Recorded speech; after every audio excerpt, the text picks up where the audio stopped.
Assalamualaikum warahmatullahi wabarakatuh. Waalaikumsalam warahmatullahi wabarakatuh. Pak, perkenalkan, kami dari SMK Negeri 1 Wonosari. Yang di sini kami akan mengobservasi dan untuk melihat untuk laporan tugas kearifan lokal kami. Ya, ya terima kasih atas kunjungannya ke semua.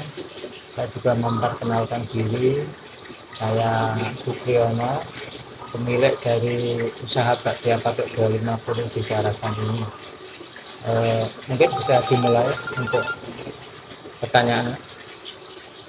Ya, Pak. Untuk pertanyaan yang pertama itu, apa saja bahan baku yang digunakan untuk membuat bakpia 250 ini? Oh, iya. Untuk bahan bakunya yang paling pokok itu kacang hijau, terigu, minyak goreng, gula itu sebagai bahan pokok. Kalau yang lainnya kan bahan tambahan namanya. Seperti tergantung varian. Kalau varian yang keju ya kita bahannya ada tambahan keju, ada susu. Nanti bisa dilihat di kemasan itu kan bisa ada untuk bahan bakunya. Misalnya durian ya kita nambahkan durian. Tapi untuk bahan pokoknya ya kita di kacang hijau, terus gula, minyak, wiben. Misalnya kita menggunakan ubi ungu ya kita nambah ubi ungu. Jadi yang lainnya itu bisa untuk tambahan bahan tambahan itu. Mungkin seperti itu. Pertanyaan selanjutnya itu, berapa omsetnya dalam 1 bulan? Oh, iya. Kalau omset itu setiap bulannya beda-beda ya, karena produk kita itu tergantung nanti wisata itu biasanya tanggal merah, terus hari Sabtu Minggu itu kan liburan, otomatis kan banyak wisata yang masuk ke Gunung Kidul. Jadi kalau pas banyak tanggal merah sama liburan ya kadang sampai 60 juta, 70 juta, kadang lebih per bulannya. Jadi tergantung eh, untuk wisata ramai dan tidaknya itu. Mungkin seperti itu. Terus, yaitu dalam sekali produksi itu dalam produksi berapa banyak bakpia, Pak? Kalau produksi itu kita hitungkan juga per hari itu rata-rata ya sekitar 200-300 dus. Kadang kalau pas Sabtu Minggu rame itu bisa 400 dus, 500. Jadi enggak bisa ditargetkan per hari, tapi biasanya per minggu atau per bulan. Oke. Sejak kapan usaha bakpia ini mulai berdiri? Usaha ini dimulai sekitar tahun 2009-2010 ya, sekitar udah hampir 13 tahun ya. Lalu harga perkemasannya itu kisaran dari berapa, Pak? Harga kemasan itu yang pedus isi 12 itu 23.000, yang isi 15 25.000, yang isi 30 30, yang isi 20 31. Jadi tergantung varian rasanya.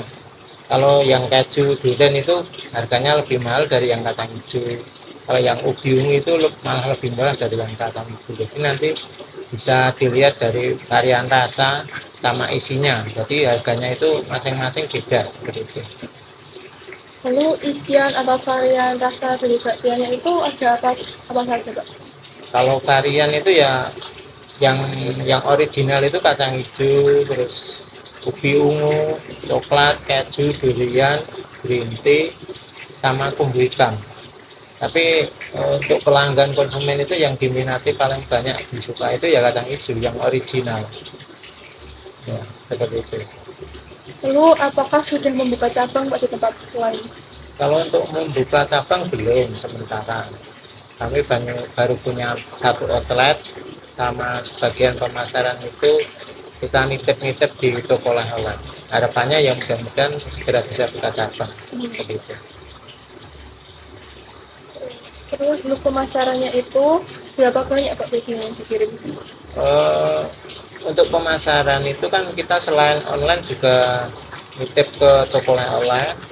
Tiap Sabtu Minggu itu per toko itu ya kadang-kadang 50 dus, ada yang 100 dus. Jadi tergantung rame sepinya suasana wisata itu. Jadi nek pas rame kan di sana biasanya hari Sabtu ngirim, nanti Minggu telepon lagi suruh nambahi, suruh ngirim. Jadi tergantung permintaan di toko oleh-oleh seperti itu. Oke Kak, mungkin ya itu yang cukup saya tanyakan. Ada kurangnya saya mohon maaf dan terima kasih untuk kesempatan wawancara ini. Iya. Begitu juga saya juga mohon maaf apabila kata-kata saya ada yang tidak berkenan di hati, dan saya juga mendoakan semoga kalian semua dalam belajar nanti bisa tercapai, bisa sukses, dan saya sarankan untuk belajar berbisnis itu sangat luar biasa. Artinya tidak harus menunggu besok kita lulus sekolah ujian baru kita belajar bisnis, tapi dari awal itu kita perlu belajar untuk berbisnis. Jadi kita sudah rampung sekolah, tinggal mengembangkan usaha itu. Jadi tidak usah harus besok kita setelah rampung kuliah mau kerja apa. Jadi dari awal sekarang harus sudah dirintis belajar seperti itu.